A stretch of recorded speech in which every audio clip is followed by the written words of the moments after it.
Bueno, dicen que los sábados son para descansar, pero hay algunos que decidimos trabajar sin descanso.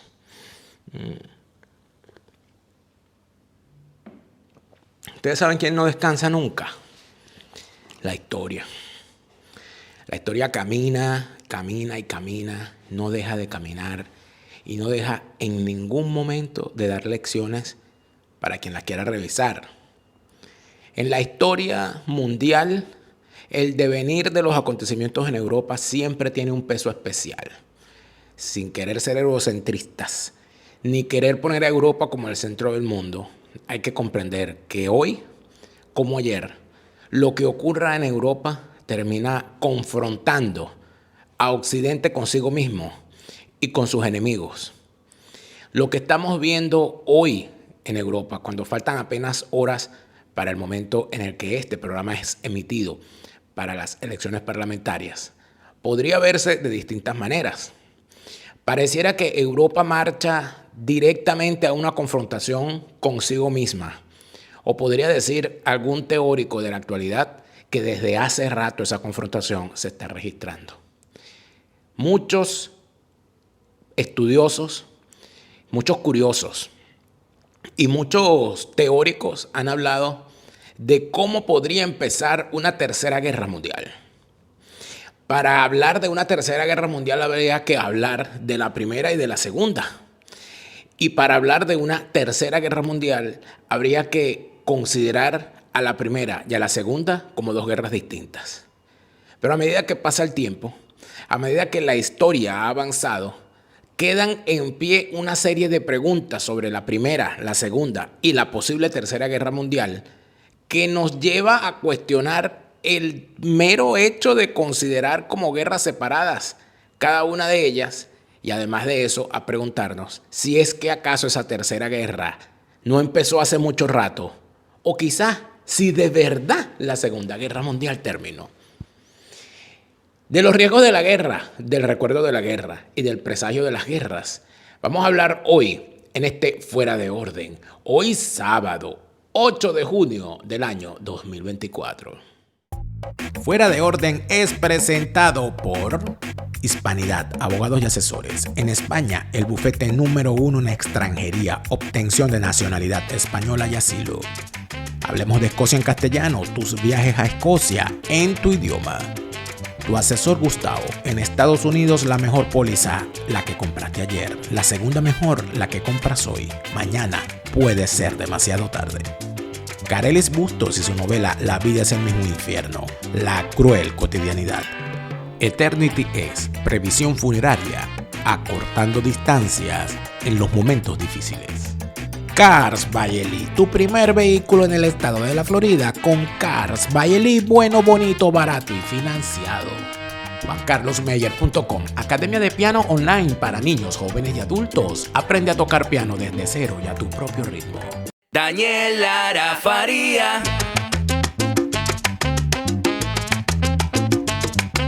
Lara, Daniel. Daniel Lara Faría. Daniel Lara Faría. Fuera de Orden, crónica de la desgracia nacional e internacional, plomería informativa, criminología y criminalística politiquera. Gracias por estar de vuelta a tu canal YouTube favorito de actualidad política de Hispanoamérica, de Venezuela y del mundo, pero en tu idioma español. Para nosotros es un verdadero placer, un honor inmenso saber que te encuentras de ese lado de la pantalla, siendo copartícipe de una nueva jornada de lucha por la opinión libre, la información transparente, esfuerzo que hacemos a diario gracias a los aportes que recibimos en nuestra cuenta en Patreon, patreon.com/delaraf. Patreon.com/delaraf es tu apoyo el que nos ayuda a seguir creando contenidos para todos, a seguir creciendo y a seguir haciendo lo que corresponde, que es, por supuesto, dar nuestra opinión, ponerla en el centro de la discusión para que otros puedan formarse su propia opinión.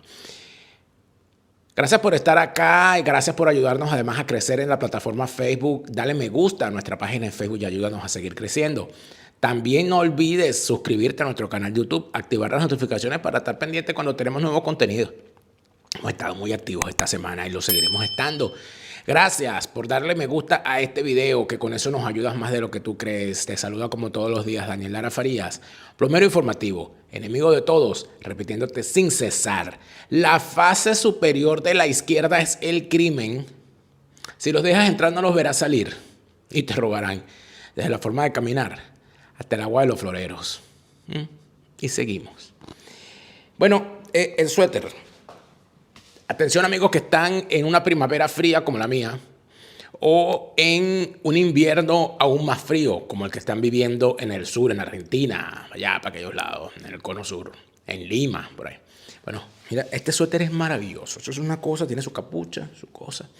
Y esto tiene el logo de Fuera de Orden que ha hecho para nosotros el amigo Leonardo Moleiro. El artista Leonardo Moleiro hizo este logo y lo tenemos aquí puesto. O sea, qué maravilla, ¿verdad?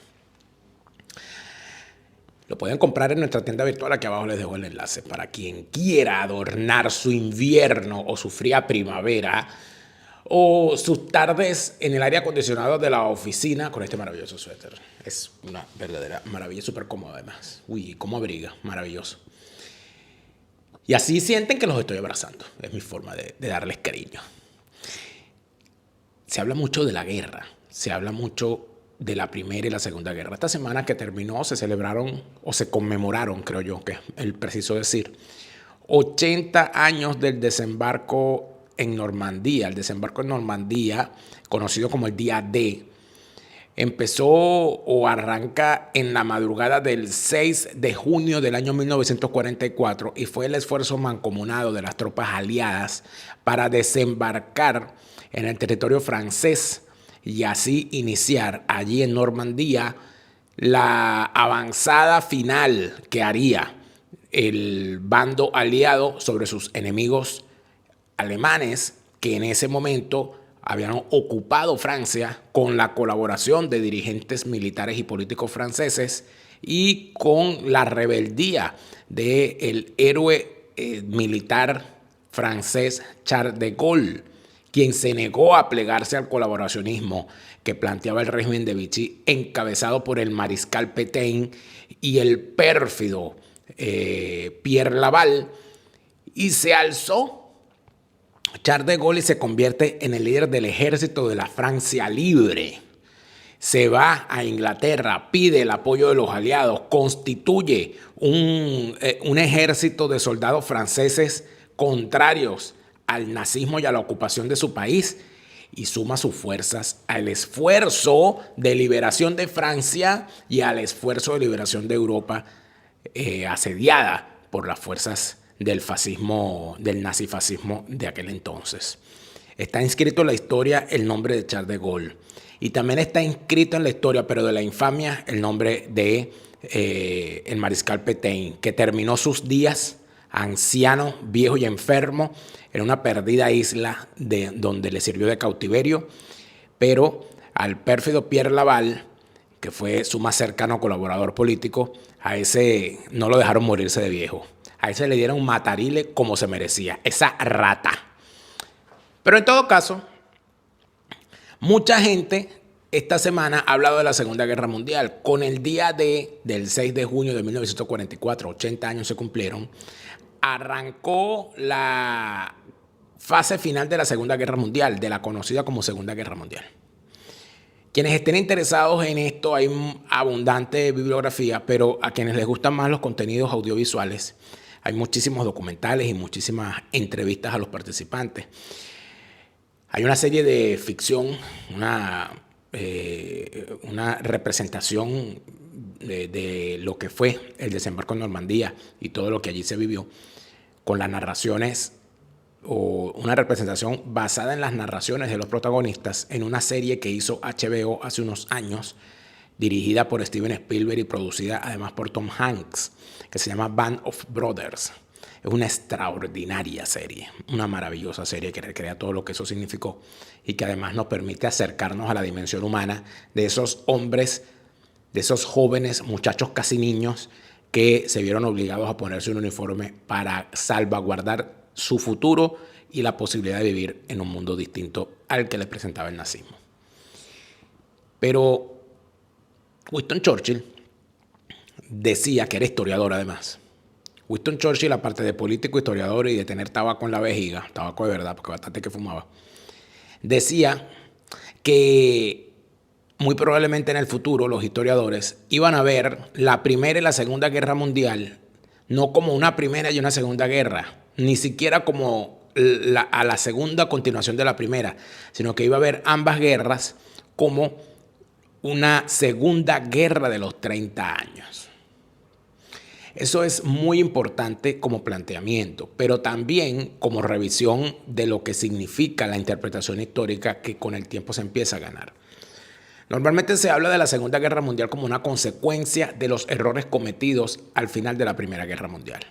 Pero muy poco se habla de la Primera Guerra Mundial como consecuencia de los errores cometidos en las guerras anteriores y en los procesos de pacificación de los conflictos internacionales que se dieron por cuestiones territoriales y de otro orden en el continente europeo.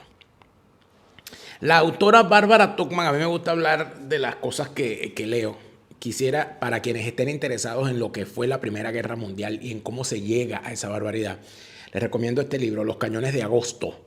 Es quizás el bestseller, creo que es quizás uno de los pocos libros de historia, investigación histórica con método, que tiene una narración tan espectacular que es uno de los pocos libros de historia que se ha convertido en un bestseller.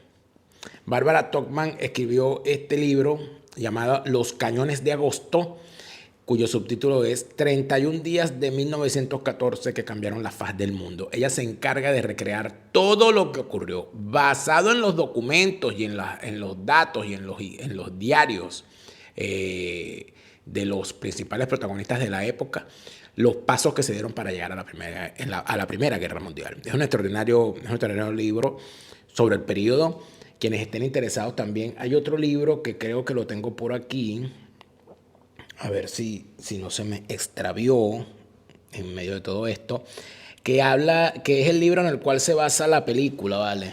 Oye, no me digas que es que no lo tengo a la vista, o sea, que esta cosa es como complicada a veces tener los libros a la vista, que es el libro que hace una especie de diario que hace uno de los protagonistas de la guerra, donde habla de lo que fue para él la vida en el frente de guerra, en los días previos y todo lo demás. El libro habla particularmente de los pasos que se dieron para llegar a la guerra. Y hay una película sobre ella, una película que está en Netflix, que ganó el premio Oscar, si no me equivoco. Yo tengo que conseguir ese libro, en algún momento lo voy a conseguir. Y se los voy a mostrar, pero bueno, cuando lo consiga, se los muestro.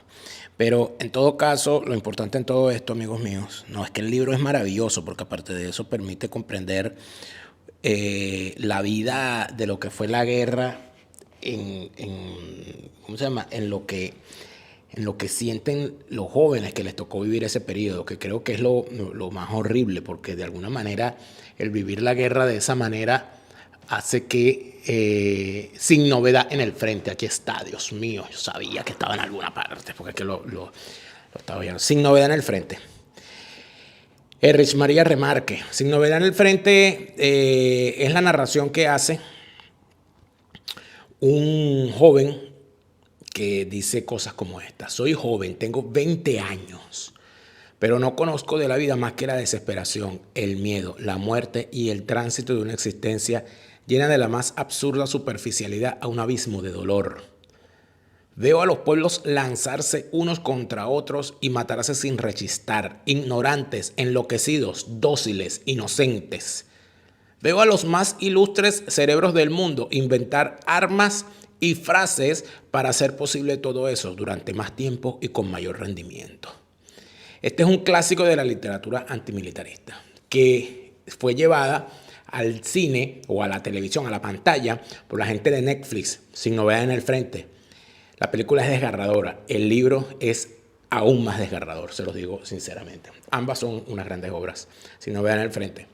Una narración a título personal, pero en el caso de la historiadora Barbara Tuchman, dice algo que a mí me parece interesante, porque me permitirá indicarles lo que significa para un historiador a veces revisar las cosas que ocurrieron y darse cuenta de que los protagonistas no estaban viendo la desgracia que venía. Por supuesto, uno tiene la ventaja de vivirlo, ¿no? De vivir el después y decir, oye, pero tan cerca que estuvieron de no hacerlo. Y aquí dice, en el capítulo El Estallido, o en la sección El Estallido, donde habla de en casa antes de que caigan las hojas. Dice Barbara Tuchman, el Big Bang dio la primera campanada de las 11 y cada campanada posterior sonó en los oídos de Lloyd George con un sentido melodramático parecido a Doom, Doom, Doom. 20 minutos más tarde era despachado el telegrama de guerra. Guerra, Alemania, acción. No había sido decidido todavía cuándo y dónde debía actuar el ejército, pero esta decisión la debía tomar el Consejo de Guerra convocado para el día siguiente. El gobierno inglés se acostó aquella noche como beligerante, por no decir belicoso. Al día siguiente, con el ataque contra Lieja, comenzaba la primera batalla de la guerra. Europa entraba, le escribió aquel día Moltke a Konrad von Hotzendorf, en la lucha que decidiría el curso de la historia durante los siguientes 100 años. Hay quienes no ven Barbara Tuchman, Los Cañones de Agosto. Lo pueden conseguir en Amazon. Hay quien no lo ve y hay quien lo ve muy claro. Cuando uno siente y revisa las cosas que ocurrieron para llegar a la Primera Guerra Mundial, de cómo los políticos dirigentes de la época sentían la necesidad de ir a la guerra para demostrar, para imponer y para sentir que se iban a cumplir objetivos nacionales que no eran tales, empieza a comparar con las cosas que ocurren después.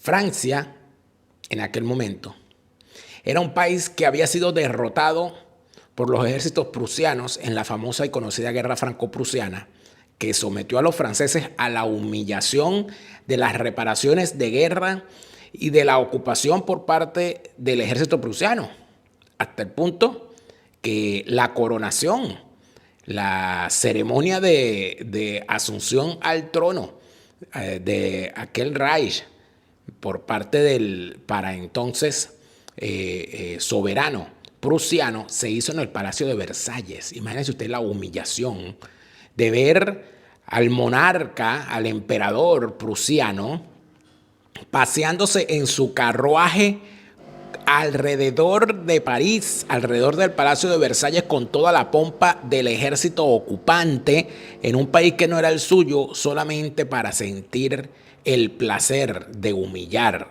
a un derrotado. Eso mucha gente lo evita comentar cuando hace sus valoraciones sobre el inicio de la Segunda Guerra Mundial, porque como la guerra la narran los ganadores, se dice que Alemania se embarca en la Segunda Guerra Mundial por el resentimiento que les había quedado por las reparaciones de guerra y humillaciones que Francia le impone posterior a la derrota alemana en la Primera Guerra Mundial. Eso es una parte de la historia, porque esas reparaciones de guerra, esa imposición de medidas tan draconianas en contra de la derrotada Alemania del año 19, del año 1919, el final de la guerra, no es más que la venganza de Francia por haber sido humillada al final de la guerra franco-prusiana. Entonces aquí estamos hablando de venganzas que van y vienen y de imposición de castigos que van y que vienen y que van, y que al final terminan siendo repetidas, sobre todo en la historia oral de los pueblos, donde la abuela le cuenta al nieto cómo su papá o su abuelo fue soldado y cómo lo humillaron y cómo no pudo trabajar nunca más porque llegó de la guerra amputado y cómo se metió alcohólico y malditos sean los franceses o malditos sean los alemanes o malditos sean los ingleses.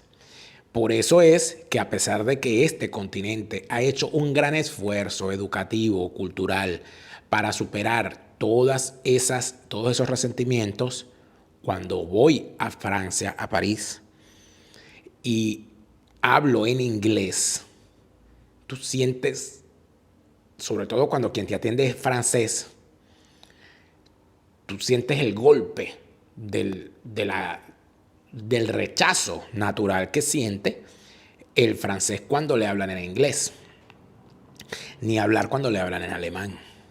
Porque cuando uno habla en alemán en Francia, amigos míos, sobre todo en París o en Lyon, amigos, o sea, la sensación que te da, o sea, te puede paralizar. Pero cuando hablas en español, sientes una empatía por parte del francés que es hasta difícil entenderla. En Berlín, por ejemplo, usted se monta en el metro y el metro tiene los anuncios en alemán y en inglés. Cuando usted va a París en el metro, va a tener los anuncios en francés, en inglés y en español. Lo que da cuenta de la presencia constante de personas de habla hispana en la capital francesa, cosa que la puedes ver a simple vista, españoles e hispanos, hispanoamericanos. Pero también la ausencia del alemán en el metro. Y hay muchísimo alemán visitando París. ¿Esto por qué lo digo? Lo digo porque en realidad, aunque se haya hecho un esfuerzo por superar esos resentimientos están allí. Y tanto están allí que terminan convirtiéndose en el acicate para posiciones de extremistas de todos los bandos, de todo el espectro ideológico, que al final terminan convirtiéndose en una amenaza para la paz. Cuando usted ve cómo Putin es un reivindicador de las viejas glorias soviéticas, de cuyo imperio formó parte nada más y nada menos que como jefe de la KGB, de los servicios de inteligencia, usted entiende, comprende y se da cuenta de que Putin no está haciendo otra cosa que reclamar el rol histórico que considera él que debió seguir teniendo su país y que fue truncado con la caída de la Unión Soviética. Es decir, que Putin no es otra cosa que un reivindicador del pasado, como lo han sido la gran mayoría de los dirigentes europeos que han conducido al continente a la guerra. Reivindicadores del pasado eran los dirigentes franceses que se fueron a la Primera Guerra Mundial, lo narra el libro. Reivindicadores del pasado eran Hitler y todos los personajes resentidos que dentro de su sociedad lograron insuflar los ánimos para llamar a la venganza, a la revancha y además de eso a la conquista de un destino histórico superior al que se tenía. Ni hablar del caso de los Estados Unidos. Cuando usted ve las justificaciones que en medios de comunicación y en el liderazgo político de los años 60, cuando los Estados Unidos se embarca en la guerra de Vietnam, usted entiende cómo las sociedades pueden ser rehenes de las glorias pasadas mal entendidas o construidas sin que tengan asidero en la realidad y llevar a las sociedades a la desgracia. Cuando usted ve la película, es una escena que a mí nunca se me olvida. A mí me gusta mucho ver en el cine ciertas cosas porque a pesar de que no tienen el rigor que puede tener un libro, muchas veces explica mucho mejor las cosas. Cuando usted ve la película Nacido el 4 de julio, protagonizada por Tom Hanks, por Tom Hanks, no. Tom Hanks es el de Band of Brothers, el productor de Band of Brothers que le dije. Tom Cruise, el ex esposo de la amiga Nicole Kidman. Cuando usted ve a Tom Cruise siendo el protagonista de Nacido el 4 de julio, hay una escena maravillosa donde Tom Cruise está sentado sopesando el asunto sobre si se enrola o no se enrola en el ejército para ir a pelear en Vietnam. Y él está sentado en el comedor con su familia a la mesa y en la pared está la foto de su padre que peleó en la guerra de Corea, de su tío que peleó en la Segunda Guerra Mundial y de un abuelo o bisabuelo que peleó en la guerra de secesión, en la guerra civil de los Estados Unidos. Entonces, lo que intenta mostrar el asunto es que el joven Tom Cruise de la película, el protagonista de Nacido el 4 de julio, no tenía más remedio, porque el peso de la historia sobre sus hombros lo obligaba a ir a pelear una guerra que no sabía las razones, no sabía el porqué, pero era el deber de él, porque la historia familiar y la historia de su nación pesaba sobre sus hombros y él no podía huir de ello. Eso es terrible, eso es espantoso. Como espantoso es que hoy en día jóvenes ucranianos estén labrándose su destino en unas trincheras en las que sienten que se les va la vida literalmente, porque si pierden su país, pierden inclusive su esencia, pierden su idioma, pierden la forma de ver el mundo y pierden su libertad. Cuando una guerra se mete en las entrañas de la gente, amigos, no hay manera alguna de echarla para atrás, y eso está perfectamente claro en nuestra historia.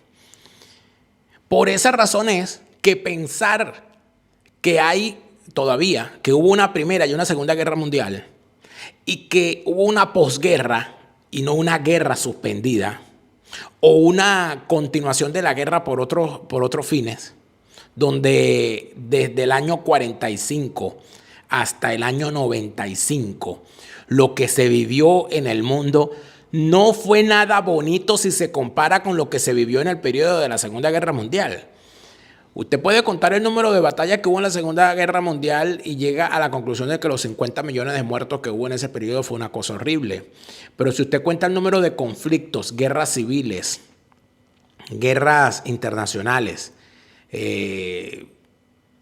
acciones contra la población, invasiones, etcétera, que hubo desde el año 45, imagínese Vietnam, imagínese la Revolución China, imagínese la invasión de Hungría, la invasión de Checoslovaquia, imagínese la división de Alemania y lo que todo eso significó. Imagínese la invasión de República Dominicana, imagínese la imposición del comunismo en Cuba, imagínese las guerras en Centroamérica, Guatemala, Honduras, El Salvador y Nicaragua. Imagínese lo que fueron los conflictos en el Caribe. Imagínese lo que fueron los conflictos en el Cono Sur, las dictaduras en el Cono Sur e inclusive las guerras o amagos de las mismas entre países del Cono Sur. Imagínense lo que fue la guerra de las Malvinas. Imagínense lo que fueron las guerras de liberación o de independencia o revolucionaria o como la quiera llamar en África. Imagínense todo lo que fue el apartheid. Imagínense lo que fue la guerra de Angola con participación soviética y cubana.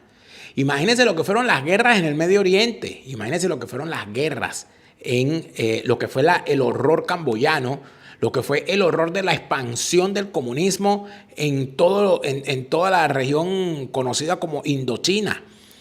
Todo lo que fue el surgimiento de regímenes opresivos en el sudeste asiático, la emergencia de los regímenes teocráticos y de imposición de la religión como guía en Irán y en otros destinos. Imagínense usted lo que fue la guerra Irán-Irak, lo que fue la invasión de Irak contra Kuwait y lo que fue la invasión luego contra Irak vivida ya en el siglo XXI. Imagínense todo lo que se vio en el periodo, sumando las guerras en Chechenia, en el Dagestán y la invasión de Afganistán, hecha por Rusia o la Unión Soviética en su momento. Imagínense lo que fue la imposición de una cultura y de una lengua en cada una de esas naciones de la órbita soviética. Imagínense lo que fueron las revoluciones que derrocaron gobiernos en Checoslovaquia, en Rumanía, en Polonia, en Alemania y en todos estos países donde los dictadores terminaron o expulsados o presos o fusilados.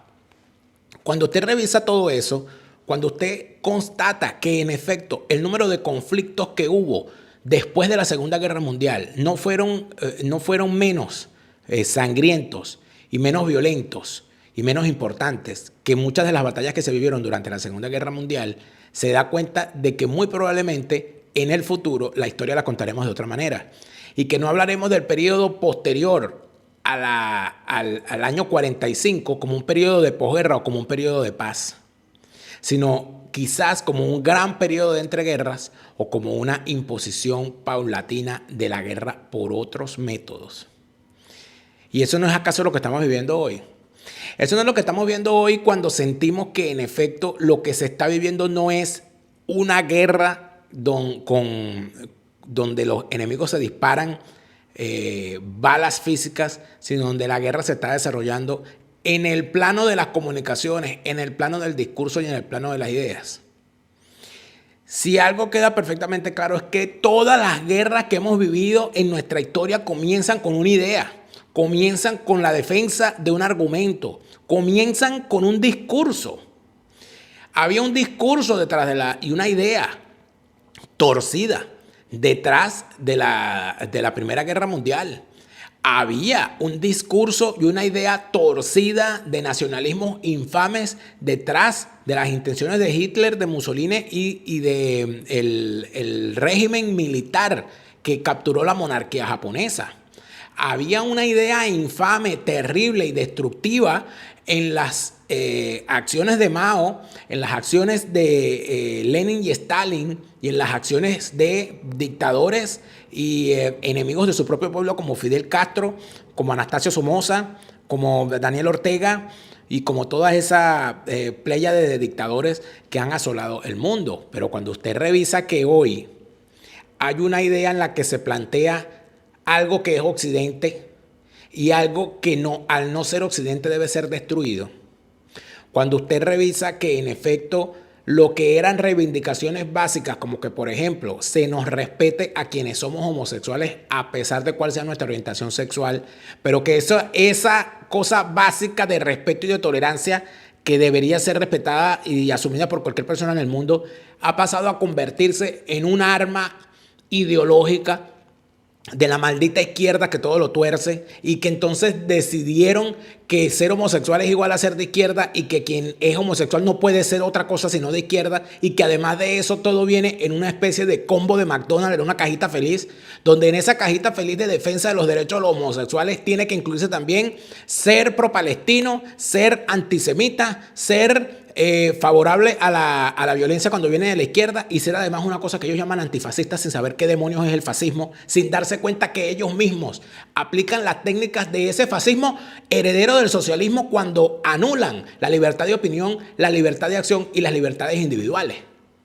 Cuando vemos que de cada uno de los argumentos conspiranoicos que se han puesto de moda en estos tiempos, sobre todo después de la pandemia, hay una contradicción en ambos bandos. Pues aquellos que plantean que mi cuerpo es mío y sobre él decido yo y por lo tanto me puedo hacer un aborto, son los mismos que dicen que tu cuerpo no es tuyo y te tienes que vacunar y es la misma persona. Es decir, el argumento de que en mi cuerpo mando yo le sirve a la izquierda para decir, como en mi cuerpo mando yo me puedo hacer un aborto aunque a ti no te dé la gana y aunque tenga 9 meses de embarazo. Y como en mi cuerpo mando yo puedo hacer con él lo que me dé la gana, pero en tu cuerpo no mandas tú y por lo tanto yo te obligo a que te vacunes aunque tú no quieras. Yo no estoy de acuerdo con la tendencia antivacuna. Yo me vacuné. Pero si una persona considera que hay riesgos para su salud o considera que simple y llanamente no está casado con la idea de la vacunación, puede tener el derecho a no vacunarse y nadie debería obligarlo.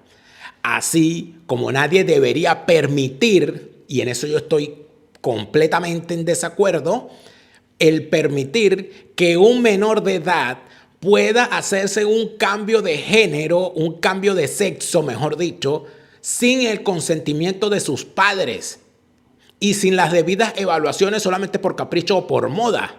Porque cambiarse de sexo no es cambiarse el color del cabello, porque cambiarse de sexo no es cambiarse de camisa, cambiarse de sexo es una cosa sumamente importante que no puede dejarse al arbitrio de una crisis pasajera de la adolescencia, ni mucho menos de una confusión infantil.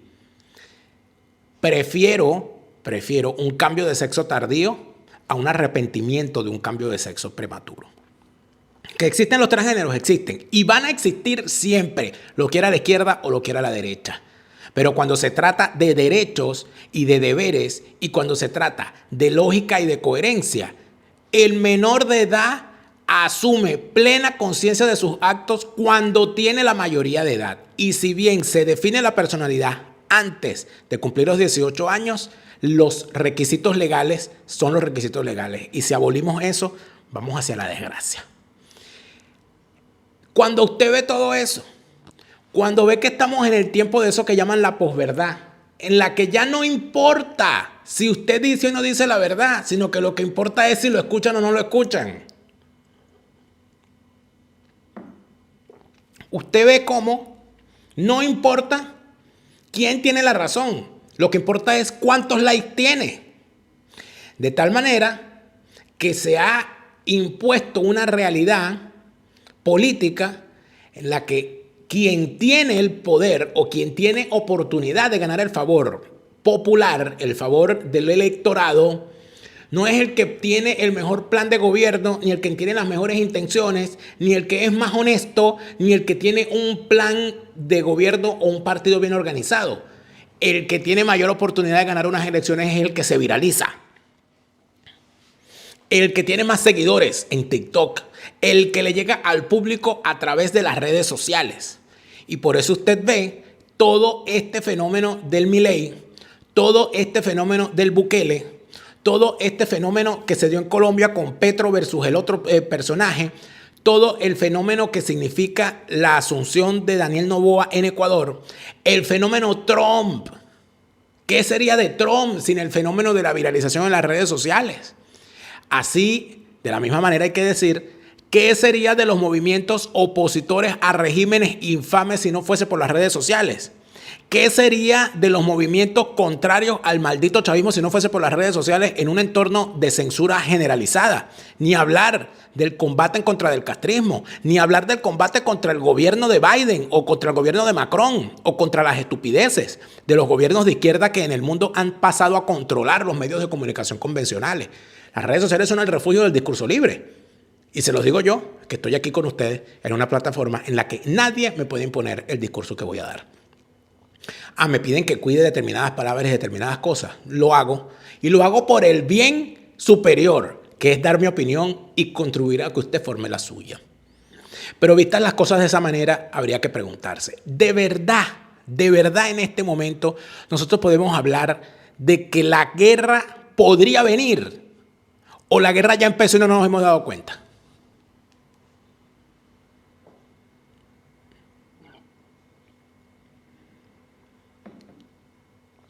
Yo creo que la guerra ya empezó, amigos. Yo creo que la guerra la estamos viviendo y que todos somos actores de la misma, que es una guerra no convencional y que es una guerra verdaderamente infame, donde, como siempre, no va a haber ganadores. Las guerras, al final, son como los divorcios. No gana nadie. Pero además de eso, la guerra tiene muchos escenarios. En Venezuela, los que dicen que podía venir una guerra civil, cuidado, que podríamos ir a una guerra civil, siento que no han entendido la historia nacional. Nosotros nunca hemos dejado de tener una guerra civil. Hemos vivido en una guerra civil permanente, separada por pequeñas treguas y exacerbada en batallas particulares. ¿O es que acaso lo que se vivió en el 98, en el 2002, en el 2004, en el 2014 y en el 2017 no fueron batallas campales de la población contra un Estado criminal y contra otros venezolanos? Porque es mentira decir que esta ha sido una guerra de extranjeros contra venezolanos. Aquí estamos viendo a unos venezolanos en un bando y otros venezolanos en otro, con los mismos valores, con los mismos libros del bachillerato y con la misma mentalidad, donde tienen a Simón Bolívar como referente y al Araguané como árbol nacional, donde todos cantan el Gloria al Bravo Pueblo y cada quien lo interpreta como mejor le parece. Nosotros lo que estamos viendo en Venezuela es, y yo no me canso de repetirlo, es el tráfico permanente de esperanzas buscando que lo que hay al final del túnel es la luz celestial de la empanada o del autobús del progreso o del vamos bien o de cualquier cosa. Amigos, lo que hay al final del túnel, de este oscuro túnel por el que estamos transitando, esa luz que se ve al final de ese túnel, ese es un aplomazón. Porque la historia de Venezuela nos revela que los problemas políticos venezolanos siempre se han resuelto a través de la acción violenta.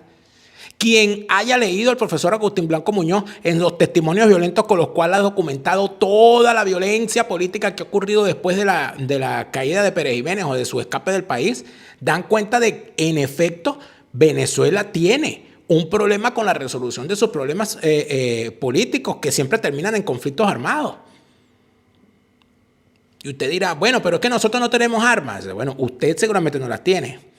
Yo tampoco las tengo, pero eso no nos hace escapar de la guerra. ¿O es que acaso esto que yo tengo en la mano no es un arma más poderosa en algunos sentidos que un fusil?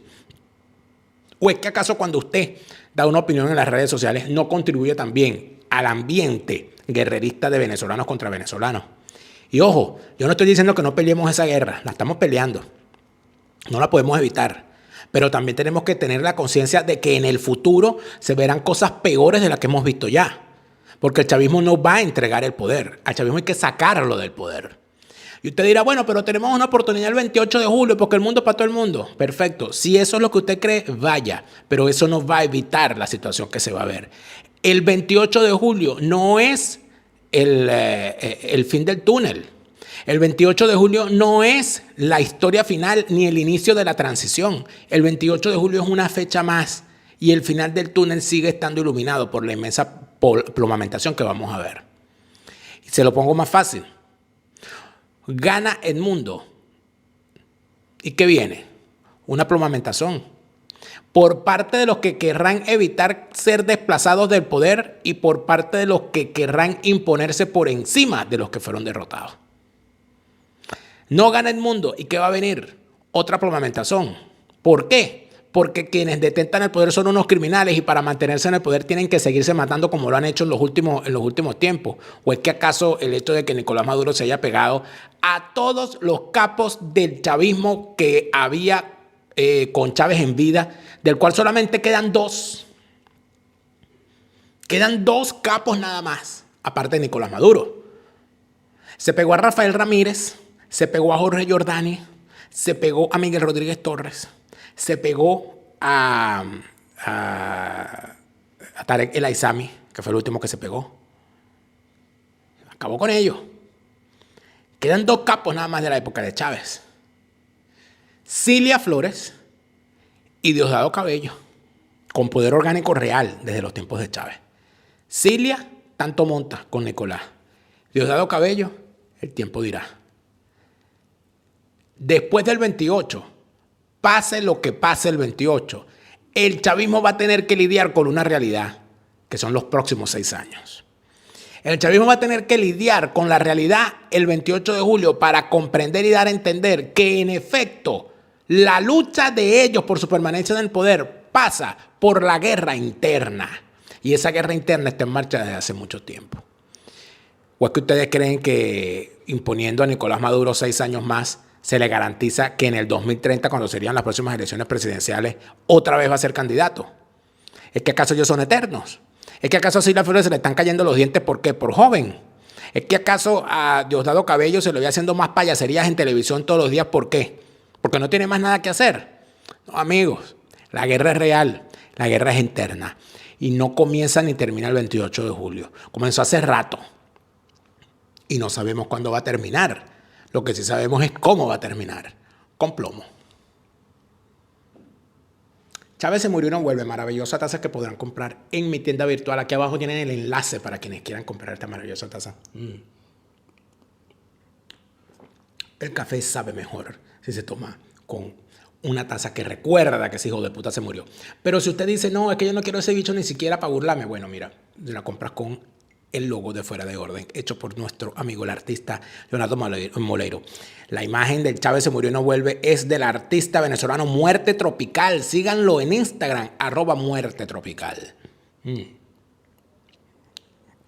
Nosotros nos despedimos hasta un próximo Fuera de Orden, porque Chávez se murió y no vuelve, pero nosotros sí volvemos mañana con más plomería informativa. Hasta entonces. Fuera de Orden fue presentado por Hispanidad, abogados y asesores. En España, el bufete número 1 en extranjería, obtención de nacionalidad española y asilo. Hablemos de Escocia en castellano, tus viajes a Escocia en tu idioma. Tu asesor Gustavo, en Estados Unidos la mejor póliza, la que compraste ayer. ayer, la segunda mejor, la que compras hoy. Mañana puede ser demasiado tarde. Carelis Bustos y su novela La vida es el mismo infierno, la cruel cotidianidad. Eternity X, previsión funeraria, acortando distancias en los momentos difíciles. Cars by Eli, tu primer vehículo en el estado de la Florida con Cars by Eli, bueno, bonito, barato y financiado. JuanCarlosMeyer.com, academia de piano online para niños, jóvenes y adultos. Aprende a tocar piano desde cero y a tu propio ritmo. Te lo repite Lara Farías. Chávez se murió y no vuelve. No te deprimas, siente alegría. Escucha bien lo que te estoy diciendo. Te lo repite Lara Farías.